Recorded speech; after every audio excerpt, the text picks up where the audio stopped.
This is an NBC News special report. Here's Lester Holt. Good day, everyone from New York. We're coming on the air with breaking news. At least 5 people were shot and multiple injured in an attack that took place at a busy subway station this morning in Brooklyn, New York. The shooting happened at the 36th Street station at the height of rush hour. Authorities are looking for a suspect who was seen with a gas mask and an orange construction vest. Right now, there is a massive police response on the scene as they search for the shooter. It's a situation developing rapidly with new information pouring in. We're getting an update right now, we believe, from officials on the scene. Let's take you there. First Deputy Mayor Lorraine Grillo. Thank you, John. So from the very minute this incident occurred, the mayor and I have been on the phone monitoring the situation constantly. We have worked with all of our agencies, the FDNY, NYPD, OEM, all of the agencies who have worked really hard together, and we continue to throw all of the city's resources at this situation. We've made all of the resources available, and we'll work with the Office of Emergency Management for any additional needs. I'm going to ask the Police Commissioner, Keyshawn Sewell, to speak to you and give you an update on the events of today. Thank you. Good afternoon. We're here to update New Yorkers about an active shooting incident that took place this morning inside the 36th Street subway station on the N line. I want to begin by assuring the public that there are currently no known explosive devices on our subway trains, and this is not being investigated as an act of terrorism at this time. We can also report that although this was a violent incident, reportedly we have no one with life-threatening injuries as a result of this case. This investigation is only hours old, so please note this information is subject to change. Just before 8:24 this morning, as a Manhattan-bound N train waited to enter the 36th Street station, an individual on that train donned what appeared to be a gas mask. He then took a canister out of his bag and opened it. The train at that time began to fill with smoke.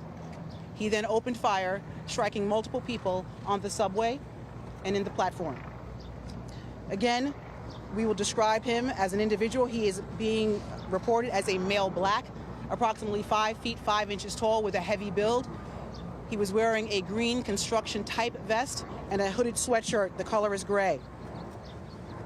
At this time, we are working with our federal partners, where we are asking for the public's help. Anyone with information, videos, or photographs, no matter how insignificant they think it may be, is encouraged to call Crime Stoppers at 800-577-TIPS. All calls are strictly confidential. I'd like to turn it over to the FDNY to give information about the victims. Oh, I'm sorry. I apologize. The governor would like to speak now. Governor Hochul, my apologies. That's right. Good afternoon. This morning, ordinary New Yorkers woke up in anticipation of a relatively normal day. They left their homes en route to school, en route to their jobs, and to a normal day, as I mentioned. That sense of tranquility and normalness was disrupted, brutally disrupted, by an individual so cold-hearted and depraved of heart that they had no caring about the individuals that they assaulted as they simply went about their daily lives. This individual is still on the loose. This person is dangerous. We are asking individuals to be very vigilant and alert, and you'll get more reports on specificity as the day goes on. So this is an active shooter situation right now in the city of New York. I just got off the phone with the mayor. He's recovering well, he is monitoring, he's actively engaged in the situation. I wanted to let him know that the people of the entire state of New York stand with the people of this city, this community, and we say no more. No more mass shootings. No more disrupting lives. No more creating heartbreak for people just trying to live their lives as normal New Yorkers. It has to end, and it ends now. And we are sick and tired of reading headlines about crime, whether they're mass shootings or the loss of a teenage girl or a 13-year-old. It has to stop. I'm committing the full resources of our state to fight this surge of crime, this insanity that is seizing our city, because we want to get back to normal. It has been a long, hard 2 years. That's what we crave, that sense of stability and normalcy. And this is what the mayor and I are going to continue to work toward. And I thank the partners, the brave people of the MTA, the first ones who had the sense, the drivers of the train, to leave the station to make sure no more victims could be hurt. The NYPD, FDNY, state police, everyone involved in this has one purpose, and that's to stop the insanity of these crimes. You'll hear now from our fire department. I want to thank them for being there to help us diffuse a volatile situation, but we'll be giving continued reports as this day unfolds. Again, we ask everyone to be careful, be cautious, report what you see. It is likely that someone out there listening to this is going to help us lead us to that individual. You have a description of what they're wearing. You know the details. But this is the day we pull together as New Yorkers, united in a common purpose to say no more. And that is what I'm going to continue to do as the governor of the state of New York, working with our local partners right here. Thank you. Thank you, Governor. Good afternoon. This morning, the FDNY received reports of gunshot victims in the subway. Thanks to their quick response, we were able to treat 16 patients. 10 of those patients are suffering from gunshot wounds at this time, and 5 of them are in critical but stable condition in our local hospitals. Yes, we have 16 total patients.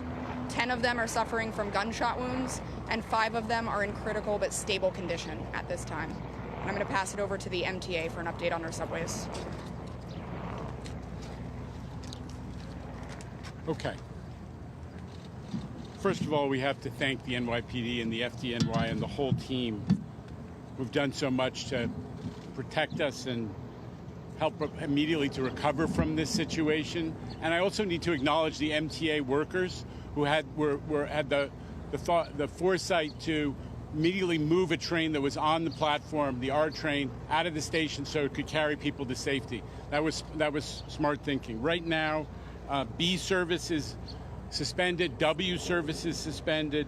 The D and the N and the R are running with suspensions and some shuttle buses. And folks should check the website for latest. Obviously, it's a disrupted day, but a lot of the system is in fact running. I just want to say one thing on a personal note, which is on 9/11, I stood on 4th Avenue and watched people, New Yorkers, come back from that tragedy. And I watched New Yorkers help each other and storekeepers walk out and give people water. That was the same thing we saw on the platform today. We saw New Yorkers in a difficult situation, an emergency, helping each other. That's the subway riders. That's who New Yorkers are. Every day they're showing people in the subway, which is our public space, that New Yorkers of all varieties can come together in small spaces and get along and create something bigger. That's what we remember in these emergencies, as well as the tragedy and the thought for the quick recovery of the victims, is New Yorkers are incredibly resilient, just as they are in every emergency, and we thank them for what they've done, and we thank the governor and the mayor for their leadership in all of our recovery from COVID and from every one of these challenges. So just to reiterate, we're going to be very limited in what we are able to answer in questions. Just to also underline our partners here, we got Mike Regan. Mike Regan is the Assistant Special Agent in charge of the Joint Terrorism Task Force with the FBI and NYPD. John DeVito from ATF, who's helping us with tracing efforts and investigation. He's the Special Agent in charge for New York City. We have the Brooklyn District Attorney, Eric Gonzalez, who is also here. And, of course, Chief Ken Corey, Chief of Department, and First Deputy Commissioner Ed Caban. We'll start off with questions for the police commissioner. Okay, Commissioner. Was the shooting on the train or on the platform? Was the suspect on the platform or in the train? And did it all happen in the 36th Street station, or what happened down at 25th Street? The suspect was in the train car. The shooting began in the train car. Commissioner, can you give us some more detail? Exactly what happened in the car? Did the suspect say anything? What type of weapon did he have? And what was going on inside the car as this all happened? So, as I stated before, we're only able to get limited information because it's under investigation. As the train was pulling into the station, the subject put on a gas mask. He then opened a canister that was in his bag, and then the car filled with smoke. After that, he began shooting. Commissioner, does this appear to be random? Hang on. One time. Hang on. Commissioner, does this appear to be random? Any idea why this individual did this and did this here? We do not know the motive at this time, but we're not ruling anything out. The injuries that are not gunshots, are they shrapnel wounds? What are the other injuries that were not gunshots? We want the fire department. There are a variety of other injuries, from smoke inhalation to shrapnel to panic from the incident. When you say shrapnel, what would the shrapnel? It could be from anything. It's still under an investigation at this time, so it could be a grazing from a bullet. It could be from the panic following the incident. Not from an explosive device? Not at this time. Any idea of the suspect where they go to the train tracks? You stay there, you can play with some more. Any idea of whereabouts being? That's subject to investigation. We're endeavoring to determine that right now. Okay, Josh. Why were the trains not? Commissioner, why do you connect this more to the litany of gun violence and not terrorism at this stage? Why rule out terrorism? I'm not ruling out anything. We're determining what that motive is, and we'll find that out as the investigation continues. The victims tend to one particular ethnic group? No, sir. The victims have a variety. Anything else recovered down there? Hang on. We got time for about two more. Why were the trains not shut down immediately? And if they were, could it have been easier to catch the suspect? That's not the case. How were the other 5 injured? I'm sorry, I didn't hear you. Were the cameras working in the subway station? That's under investigation as we speak. Do you suspect this is an MTA worker, given that they were wearing a construction vest? We have not Another city worker or something? We have not identified the subject. He was wearing a green type construction Governor vest. Hochul, do you want to comment on the arrest of your Lieutenant Governor Brian Benjamin? Did he speak to you this morning? Were you aware? Will you continue to campaign with him? I'll be happy to report on that later today. We'll have a statement out there. I've not had a chance to speak to him. I was doing media interviews this morning, but this is not the place, but I will be addressing it very shortly. Let's focus on the fact that there are people in a hospital right now fighting for their lives. Those are the people we're thinking about and praying for at this moment. All right, thank you very much. Now listen, we're going to get... Hang on a second. Officials concluding their first briefing about the shooting on and around a platform, New York City subway train this morning. We've got some updated numbers. 16 people total being treated or have been treated.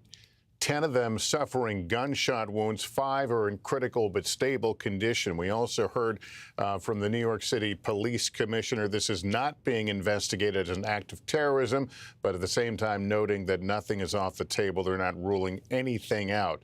The suspect opening fire on an N train this morning, a little close to 8:24 this morning, according to police, donned a gas mask, opened a canister that began dispelling smoke, and opened fire. We've seen pretty dramatic video of people fleeing that train in panic. And there you see the description of the man they're looking for: heavy build, the green construction type vest, and a gray hooded sweatshirt. They're not talking about a possible motive right now, saying again that everything is being looked at. Let's go right to the scene. NBC News correspondent Ron Allen is standing by. Ron, what more can you tell us? Buster, it's interesting that all of this happened in the subway car just before it pulled into the station. We don't know why this individual did this. We don't know exactly what this device was that he pulled out of his bag and set off as a smoke canister of some sort, and then opened fire. It appears that this was random. I asked specifically why here, why this individual, and the commissioner could offer no insight into that. The other very important thing is that this individual is on the run. There is a manhunt underway for him, and it is described as an active shooter situation, again, throughout New York City. We have no idea, the police have no idea where this individual went. They are looking for him all over New York. And obviously that's going to put a lot of people on edge because he is still presumably armed and now perhaps aware that he is being pursued. So he is obviously at this point a potentially dangerous individual. So this is broadened. When we arrived here this morning, this seemed to be a situation that was focused on a neighborhood in Brooklyn. It is now a citywide or an even broader hunt for this individual who's responsible for this. Again, 16 people injured, 5 of them gunshot victims who are still in critical condition at local hospitals. At this point, there are no fatalities to be reported. But again, you can see the scene here. Officials are going to brief us again later in the afternoon. But again, the bottom line is that this individual is still at large. It's unclear whether he stayed on the train. There were some reports suggesting that he got off the train and fled into one of the subway tunnels. It is unclear exactly the extent of the manhunt, but it is throughout New York City, certainly, and perhaps beyond. The train was in Brooklyn, where we are now, headed to Manhattan. It's just another few stops. This would have been a regular commuter route from this neighborhood, this working class neighborhood, into the city. And again, it comes at a time now where subway ridership is picking up across the city. People are emerging from the pandemic. New York is getting back to normal, quote unquote, whatever that new normal is going to be. But there's a lot of activity. And there also been a lot of gun violence, a number of very high profile events in recent days and weeks, putting people on edge. This all adds to that. And as I said, the bottom line, the most important fact now perhaps, is that there is still an individual on the run, at large, somewhere in the city of New York or beyond, who police desperately want to find. Lester? Ron Allen, thank you for that. Let's bring in NBC News Justice correspondent Pete Williams. And Pete, they say they're not investigating this as an act of terror. Clearly, it's a terrifying act, however. We understand the Joint Terrorism Task Force was involved. What more can you tell us about all this? Well, they would normally be involved in something like this, Lester, to lend support to NYPD, which has the lead. But let me just give you a little clearer picture where this happened. So it's on a northbound train. The N train is coming up here from Brooklyn, headed to Manhattan. And as the train is coming into the 36th Street station, that is when the gunman pulls out a gas mask, pulls out the canister, fills the car with smoke, and begins shooting. The train stops. You've seen pictures of people getting out, but then many of the people run across and get on another train up to 25th Street, which is the next stop, and get out there as well. And Lester, that's one of the reasons why early this morning there were initial reports that said perhaps the shooting happened at 2 different places. A handgun is the weapon apparently used. No indication at this point that the gunman said anything when firing, and that could be an important piece of information, because sometimes in terrorism attacks, gunmen or people who are attacking or setting off explosive devices do say something. And that brings me to the third point, explosive devices. Initially, the reports were that a number of potentially suspicious or unexploded devices had been found either in the car or on the platform. Now we believe that is not the case. The confusion is understandable. The first responders are arriving. Their mission is to treat the wounded, and they see suspicious devices and report that. But we're told now there were no explosive devices set off. There were none found in the area of the 36th Street station, so that appears to be something that has since washed out. And Lester, I just think it's important to emphasize the point that Ron made.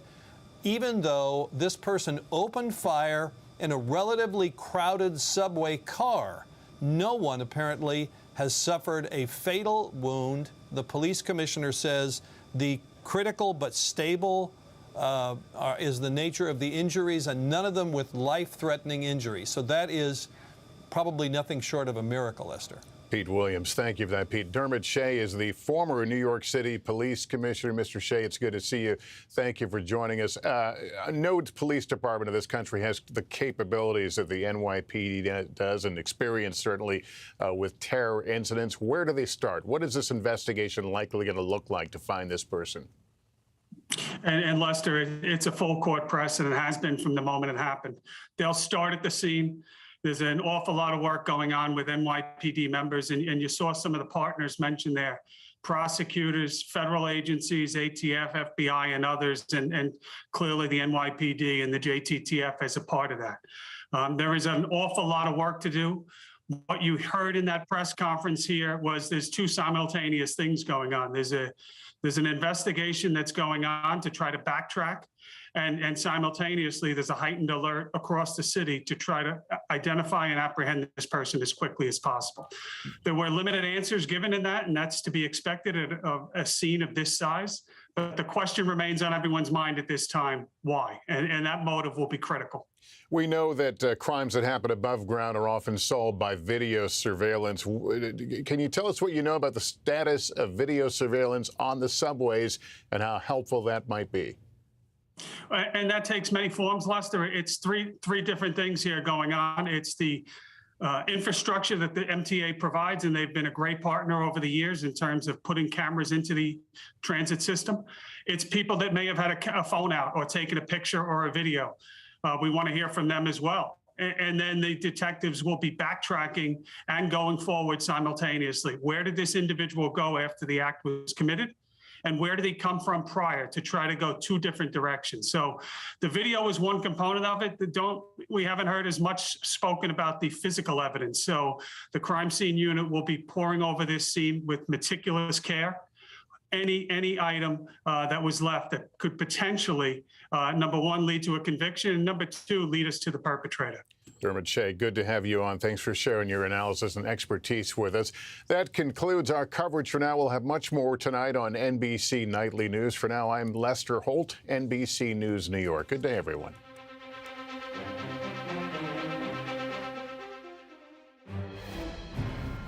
We continue to follow breaking news at this hour. A mass shooting at a subway station here in New York City. Now, as of right now, we know that 10 people were shot. At least 16 people were injured in some manner. 5 people in critical but stable condition at this hour. Take a look at this video. This shows the moment the train pulled into the station there in Brooklyn in the Sunset Park area. You can see people running out of the subway car that was filled with smoke at that point. NYPD Commissioner Keishann Sewell says that someone set off a smoke bomb inside that train car and then started opening fire. Now, the suspect was wearing a gas mask and a green construction vest. Now, there is an active manhunt for that suspect right now, and NBC News correspondent Vaughn Hilliard joins us with the latest. Vaughn, what more do we know? I mean, we heard the reports that the suspect is around 5'7", heavy build, likely actually had an orange construction vest. Can you help us understand more about what police are looking for in the midst of this active manhunt? We know that this individual is still on the loose here, and I think it's important when we have this conversation to put in perspective that we're talking about Brooklyn here. We're talking about an interconnected borough system in which this particular subway stop is just about 5 miles from lower Manhattan, from Wall Street. But you just go 2 miles north, and you're talking about the Barclays Center, where the Brooklyn Nets play here. This is a situation that is involving more than this neighborhood, which is residential, business, a major residential area. You are talking about an expanded NYPD presence in greater New York City here. And that is because this individual clearly had intent to hurt individuals here on this subway train just at about 8:30 this morning. We know from that video that you were watching that this was a moving train that was entering that subway station in Brooklyn when this individual, authorities say, was donning a gas mask, opened up a canister which disposed of smoke. And you saw that in the video, began billowing out of the train once the subway was actually able to pull into that station.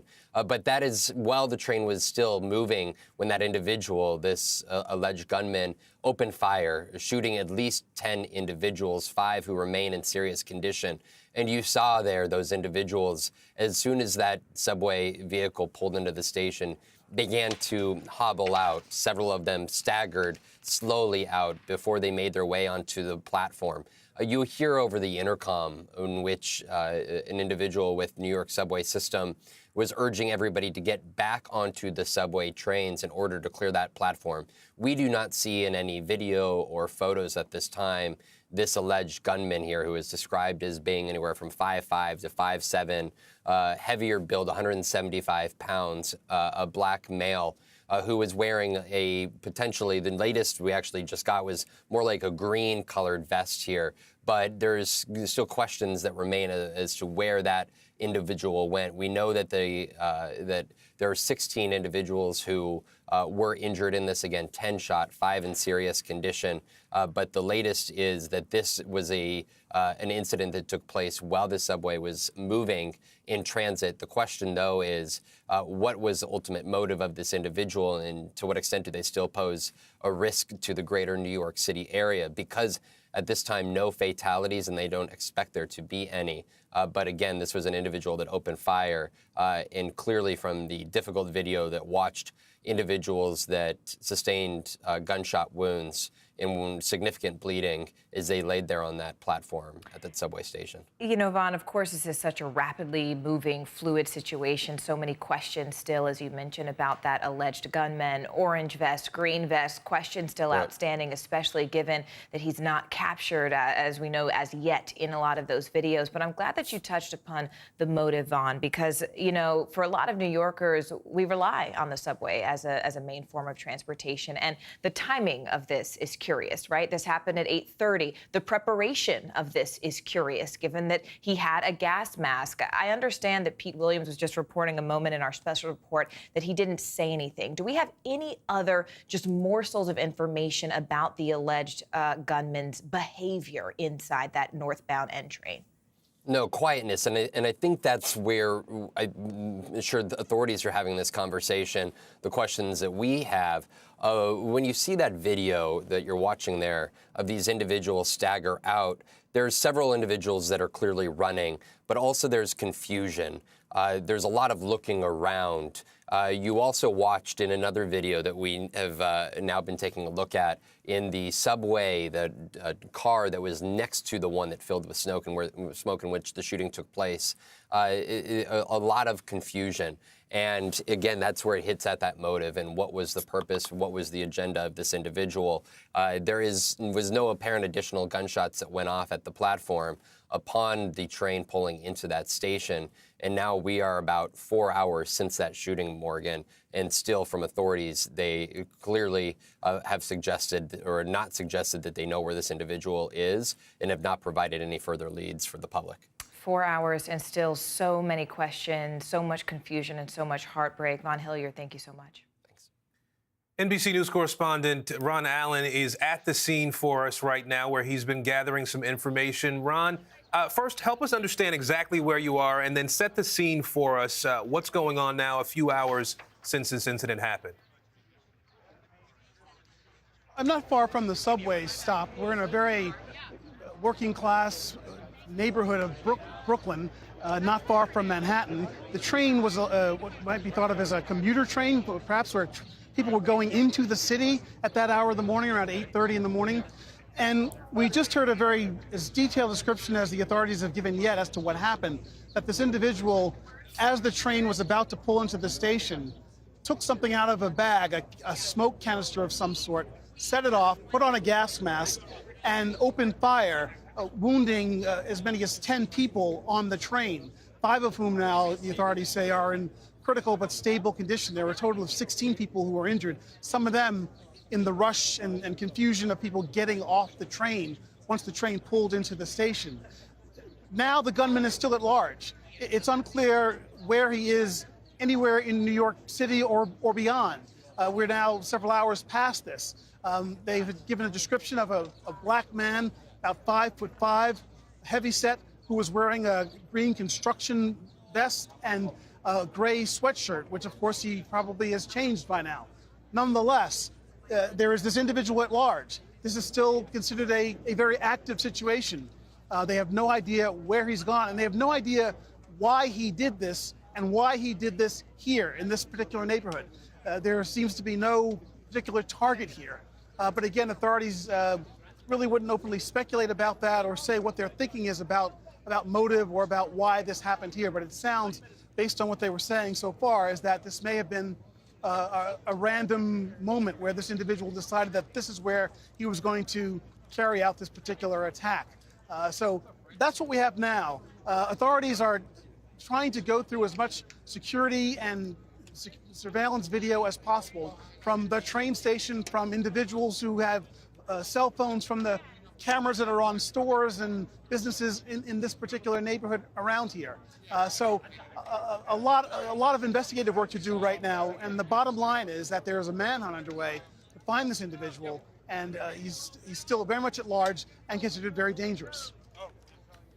You know, Ron, when incidents like this happen in New York City, there are often questions about potential links to terrorism.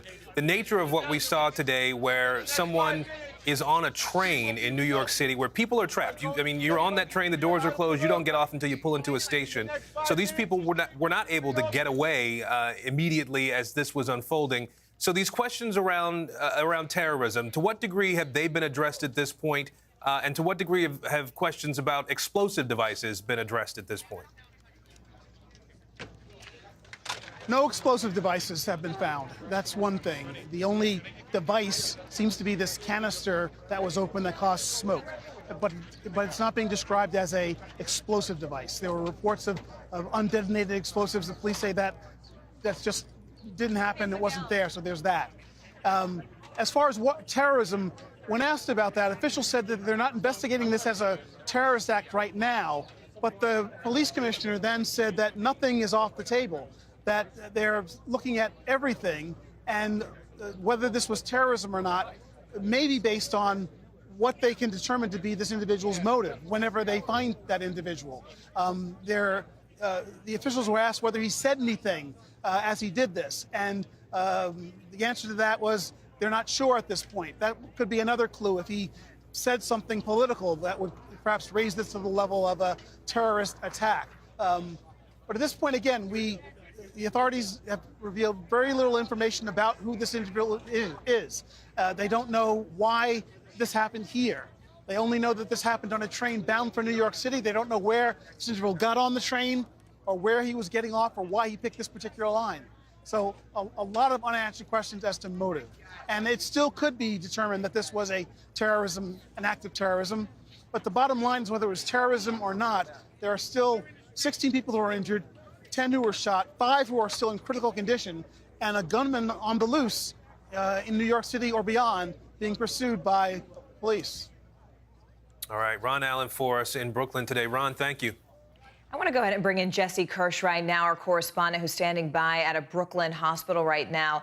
Jesse, do we have any update on the victims, those who were injured and those who are in critical condition? Yeah, Morgan, we know that there are 16 people who were injured with a range of injuries during this incident, according to officials. And we are here at NYU Langone Hospital in Brooklyn at 55th Street and 2nd Avenue. And you can see off to the side here, there is a police van. There's a pretty substantial NYPD presence here. It is entirely calm. That you can see they don't even have their flashing lights on at this point. But there is a noticeable police presence on the scene here. NYU Langone tells us that 8 of the victims from this incident were brought here. They are all stable. We are told they have a mix of shooting wounds as well as smoke inhalation wounds. That is the latest we have from NYU Langone. So that is what we know about half of the 60 people who were injured during this incident. Again, we know it is a combination of smoke inhalation and, of course, gunshot victims as well, Morgan. Do we know if all the families have been communicated with, and what details do we have at this point, Jesse, about where those victims were headed or the circumstances of what happened on that train? Well, obviously, a lot of information still coming in. What I can tell you from the scene here is it is entirely calm. There isn't like a support system set up out here. There aren't people crying, which, of course, we sometimes see in the aftermath of tragic shooting incidents. So it is entirely calm out here. And from the flow of traffic of people walking through the neighborhood, I'm not getting any sense that we are seeing many families running over here at this point. So that's what I can tell you from this location. And obviously, we know this was an uptown train, so this was headed into Manhattan in the morning hours when many people would be going to work. And that N train does run through the heart of Midtown Manhattan. So, you know, those are obviously high traffic areas where people are going to work on a daily basis. But again, here at the hospital, very quiet, very calm, noticeable police presence. We know 8 of the people who were injured in this incident, who were shot and also had smoke inhalation, they were brought here. But at this point, that's all we're seeing on the ground here. And it is very, very calm, which, again, would suggest that the situation here is calm at this point, Morgan. And certainly a fluid situation, as you mentioned, Jesse. We appreciate you being there on the ground, and we know you will continue to update us on the conditions of those victims, those who were wounded in the aftermath. Thank you, Jesse. Just to update you on what we're seeing at this point, we're still showing you some of the images that are coming in from the scene in Sunset Park in Brooklyn from the shooting that happened early this morning. I believe we have with us now, we want to actually go back to WNBC, our affiliate in New York City, who's been covering this since it happened. Let's listen to their programming. and why they unleashed a really traumatic event here in New York City. And Miles, as you mentioned there, you're on 4th Avenue, and I can't help but notice this juxtaposition. You have a school bus behind you as we're talking about some of the most horrifying events that happened this morning just right nearby. But 4th Avenue, for those of us who know 4th Avenue and Sunset Park, I mean, this is a typical New York City neighborhood. There's a bagel store, there's schools, there's homes, there's a busy street. If you were looking for the mosaic of New York, Sunset Park would be your answer. You've got a school here. The students who go to school here have families that come from China, from Mexico, Guatemala. There are white students here. There are black students here. This is really a very diverse neighborhood here. And Sunset Park, for many years, for people who live here, has been a place that's been affordable for them. So they've known that they can raise their families here and not break the bank. And if you can imagine these people with these typical immigrant stories coming here, rising from nothing to really create something for themselves, then having to deal with this true American situation of seeing this kind of traumatic experience of gunfire and all of that happened on the train today. So really hard-working folks who are experiencing one of the worst days of their lives. Certainly. All right, Miles Miller, we appreciate your reporting this morning. Thank you. We want to go back now to former NYPD Chief of Department Terrence Manhunt, who joins us in the newsroom. Sir, I wanted to ask you about what we might know now or surmise about the weapon used. If it was, in fact, a single weapon, a handgun, and we know that 10 people suffered gunshot wounds, so it speaks to a magazine with at least 10 rounds in it. Does that narrow the field of possibility at all, or is it too common? It's too common at this point. Also, 10 people may have been shot, but it's not uncommon in close quarters for a bullet to hit one person and then a second person. So the amount of shots being fired, well, that'll have to be determined by the ballistics that's recovered on the scene, which the crime scene, I'm sure right now, is counting the amount of rounds that were fired. You know, a 9mm Glock, very common gun. The idea of being able to trace it just by the size of the ammo really isn't going to help too much.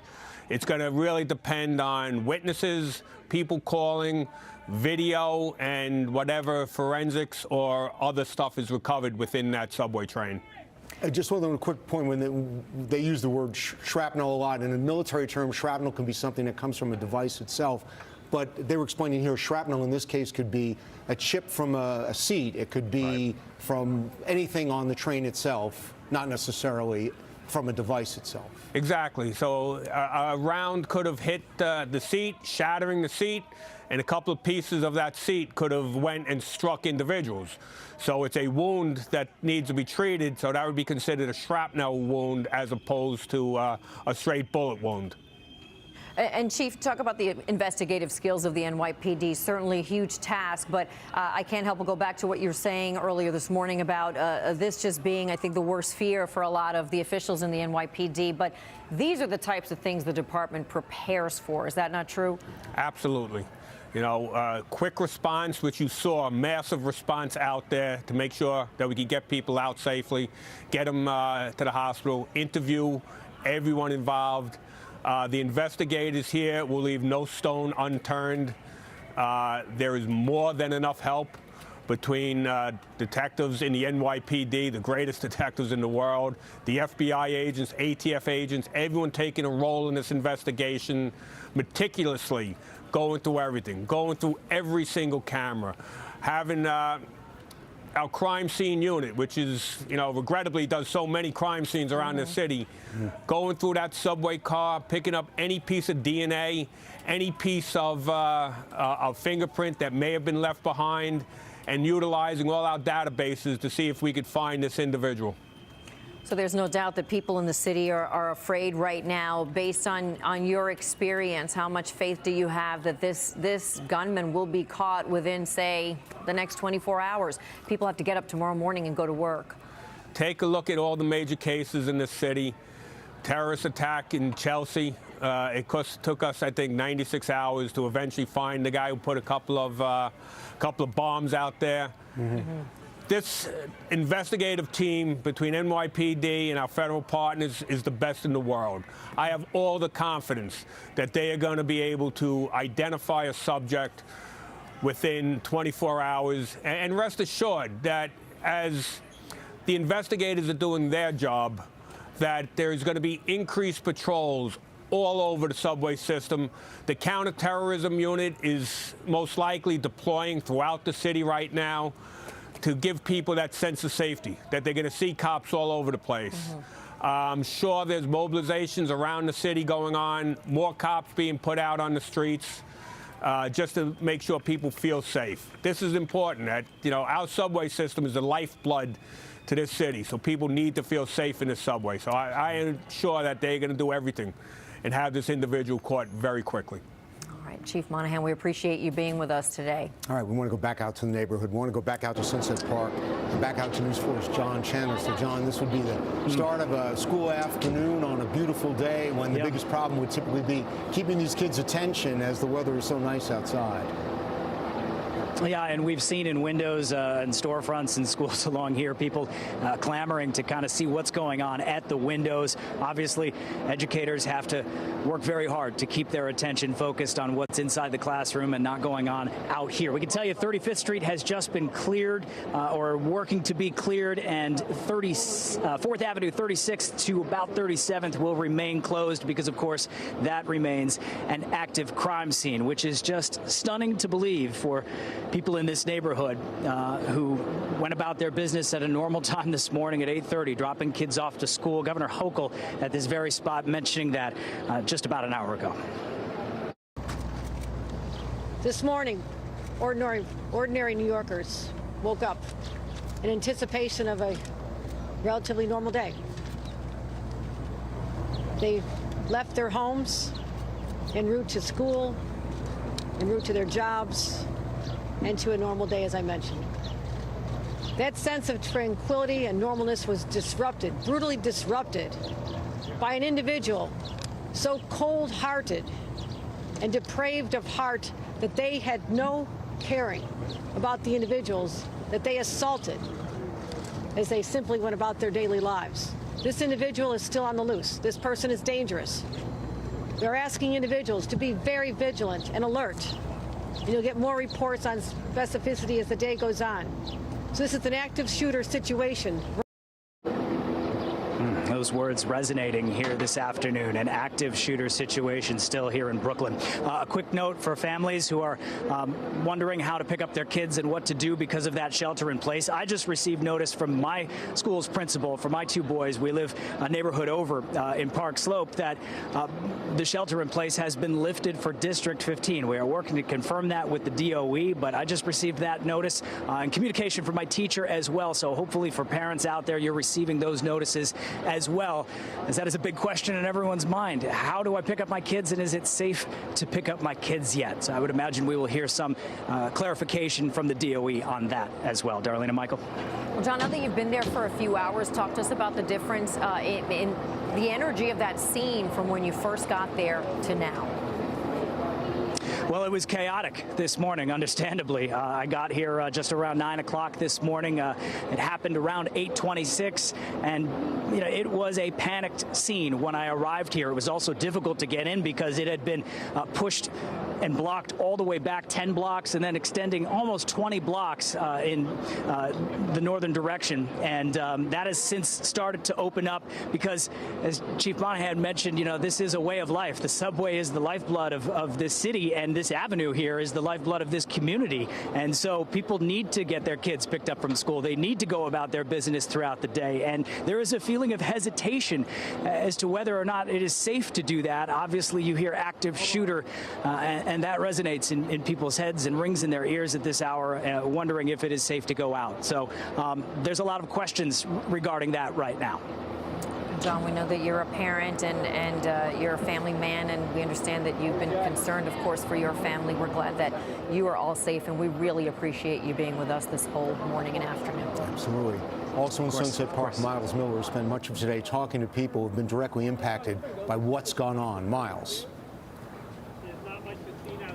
Yeah, good afternoon to you. New information we've gotten from MTA sources that train smells of gasoline. There were gasoline canisters found nearby in the train, along with other unexploded smoke canisters. That's what we're being told by sources in the MTA. We also know that the suspect's gun apparently jammed, which is likely why more people were not shot in this incident. We are here in Sunset Park, 36th and 4th.